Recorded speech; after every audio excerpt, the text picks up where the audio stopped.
Assalamualaikum warahmatullahi wabarakatuh. Kembali lagi ke Ejal Channel. Halo kawan-kawan, halo semuanya, halo teman-teman.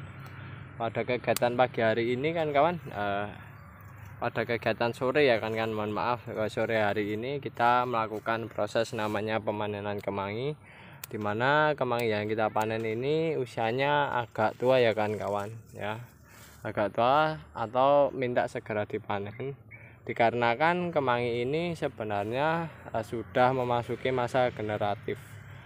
Nah, oke kan kawan, pada kali ini akan saya sampaikan bahwasanya kemangi yang masa generatif atau sudah berbunga kayak gini itu jangan dibuang ya kan kawan ya. Kalau semisalkan kawan menginginkan hasil yang maksimal, nah, kan kawan bisa manfaatin tanaman kemangi ini untuk kita jual ya. Kalau semisalkan kawan dalam budidayanya masih membutuhkan atau persediaan kemangi untuk stok di pasar, maka kan kawan alangkah baiknya ini dipangkas untuk diambil daunnya. Nah, tanaman yang jelek-jelek kayak gini itu penjualannya jangan asal-asalan, dalam artian jangan hanya dalam memanen lalu kita bersihkan bunganya atau kita pilah ya, kita hilangkan dedaunan yang jelek kayak gini langsung kan kawan ikat, itu jangan kan kawan. Nah, tips saya kan kawan dalam menjual kemangi yang istilahnya kualitasnya agak rendah, itu alangkah baiknya dikombinasikan dengan kemangi yang kualitasnya agak tinggi atau kualitasnya baik kan kawan. Dikarenakan mengapa? Dikarenakan dengan pengkombinasian semacam itu harga jual dari kemangi itu sendiri itu tidak menurun, yang pertama. Yang kedua yaitu tanaman kemanginya ya, tanaman kemanginya itu banyak yang laku kan kawan, biasanya kayak gitu.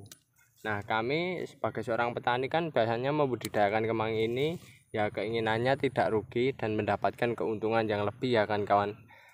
Nah, kalau ada tanaman kayak gini, daripada pada waktu tumpang sari kayak gini mengganggu si tanaman cabenya, alangkah baiknya kita bersihkan dengan cara kita panen ya. Yang pertama kita panen daunnya terlebih dahulu semacam ini, lalu daun yang telah panen kayak gini nantinya yang ada bunganya ya, kita ambil contoh ya kayak gini, yang ada bunganya kayak gini kan itu dipotongi kan kawan ya, dipotongi sehingga tidak kelihatan berbunga. Nah, semacam ini. Kalau semisal daun dan batangnya kayak gini sudah istilahnya tidak ada bunga yang menempel ya atau yang berada di tanaman tersebut, maka tanaman kemangi ini nantinya akan kita kombinasikan dengan kemangi yang kualitasnya bagus ya kan kawan, sehingga jika berada di pasaran itu tidak menurunkan harga, dan di sisi lain untuk tingkat kesukaan konsumennya lebih suka ya dibandingkan dengan kawan-kawan menghilangkan bunganya lalu kawan-kawan jadi satukan tanaman ini ya, tanaman yang dipanen ini dijadikan satu dengan yang sama kualitasnya. Nah, itu biasanya harga jual dari kemangi itu akan menurun kan kawan.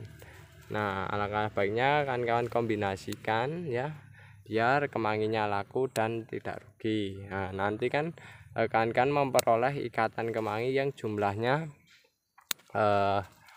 cukup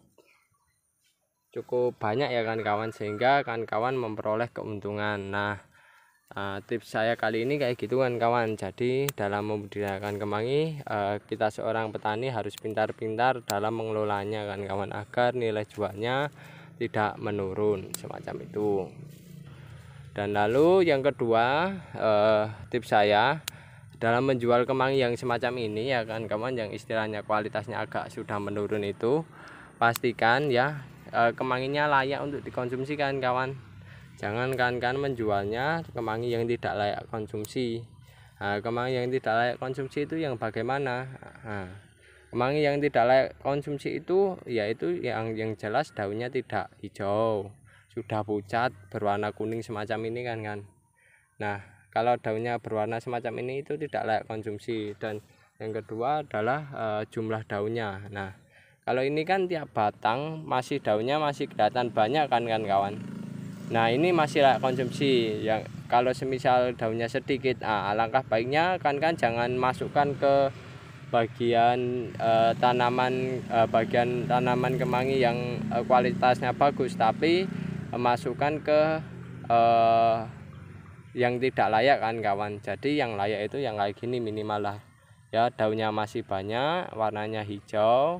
Meskipun ada bunganya kita hilangkan, tidak masalah. Yang penting kawan-kawan memiliki tanaman yang warnanya selalu hijau, karena konsumen itu selama kami penjualan itu menginginkan warna yang hijau cerah dan yang jelas tidak berwarna kuning, dan itu layak konsumsi. Nah, kalau kayak gini kan kelihatan bagus. Nah, meskipun ini kualitasnya agak sedikit berkurang, tapi kalau sudah dikombinasikan biasanya konsumen menerima kan kawan, menerima dengan kondisi semacam itu.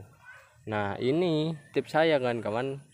Tips saya adalah ketika kita ingin memanen tanaman yang kayak gini, itu kalau sudah ada muncul tanda bunga-bunga segera cepat dipanen. Itu karena nantinya yaitu kan mengejar daun yang ini kan kawan, daun yang hijau ini kan kawan. Karena kalau kan kawan semisal banyak kemangi yang kayak gini ya kan kawan, kalau tidak segera dipanen, nah itu biasanya lama kelamaannya daunnya akan menguning, melayu, dan ini bunganya ini akan kering ya kan kering, dan itu biasanya arahnya untuk digunakan sebagai bibit. Nah, kalau untuk bibit sudah cukup dibiarin begini saja kan biarin mereka berbunga, biarin mereka menghasilkan biji ya kan kawan. Nah, dibiarin hingga kondisinya kering. Ketika sudah kering dipanen kan kawan, dipanen, disimpan ke tempat yang tidak ada air atau lembab semacam itu kan kawan. Tapi kalau untuk saat ini tujuan kita adalah memperoleh uang ya kan kawan. Nah, ini alangkah baiknya kita panen agak lebih awal, dan yang jelas ini nantinya tanaman kalau semisal sudah tidak produktif ya, kita hilangkan dari lubang tanam ini kan kawan, semacam itu. Dan oke, itu menurut saya kegiatan pagi hari ini. Semoga apa yang saya sampaikan melalui pengalaman kami ya selama membudidayakan kemangi dan menjualnya, semoga bermanfaat.